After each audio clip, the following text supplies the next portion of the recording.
एक बार की बात है, स्वामी विवेकानंद जी को एक नदी पार करनी थी और वे उस नदी किनारे खड़े हो गए। तभी उनके पास एक साधु आता है और उनसे पूछता है कि क्या आप ही स्वामी विवेकानंद जी हैं? उन्होंने जवाब दिया, हाँ मैं ही स्वामी विवेकानंद हूँ।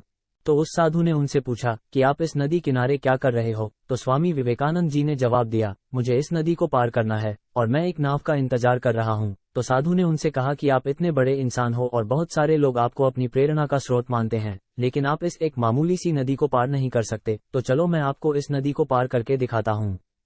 साधु ने उस नदी के पानी के ऊपर चलकर पार किया और फिर से वापस चलकर वह साधु स्वामी विवेकानंद जी के पास आया और बोला, देखो मेरे पास इतनी शक्ति है, इतनी ज्यादा पावर है, उसके बाद भी मुझे कोई भी नहीं जानता, लेकिन तुम्हारे पास ऐसी कोई शक्ति नहीं है, तब भी तुम्हें सारी दुनिया जानती है। ऐसा क्या है तुम्हारे अंदर जो तुमको सारी दुनिया जानती है और लोग तुम्हें अपनी प्रेरणा का स्रोत मानते हैं? तो स्वामी विवेकानंद जी ने उस साधु से मुस्कुराते हुए पूछा कि तुम्हें इस विद्या को सीखने में कितना समय लगा? तो साधु ने जवाब दिया, 15 साल। इतने में ही स्वामी जी की नाव आ गई और स्वामी विवेकानंद जी ने उसे अपने साथ नाव में बैठाया और नदी पार की, और पार करने के बाद स्वामी जी ने अपने जेब से 1 रुपया निकाला और नाव वाले को दे दिया।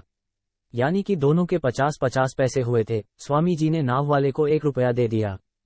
पैसे देने के बाद स्वामी जी ने उस साधु से कहा कि जो काम तुम 50 पैसे में कर सकते थे, उसे करने के लिए तुमने अपने जीवन के 15 साल बर्बाद कर दिए, और यही 15 साल अगर तुम समाज की भलाई में लगाते हैं तो आज तुम्हें भी पूरी दुनिया जानती, लोग तुम्हें प्रेरणा का स्रोत मानते, और मैंने यही किया, आज मुझे पूरी दुनिया जानती है और तुम्हें कोई नहीं जानता। विवेकानंद जी ने उस्तादों से कहा कि तुम्हारे जैसे कई सारे लोग ऐसी चीजों में अपने कई दिन कई साल बर्बाद कर देते हैं जिनका उनके जिंदगी में कोई मतलब नहीं होता।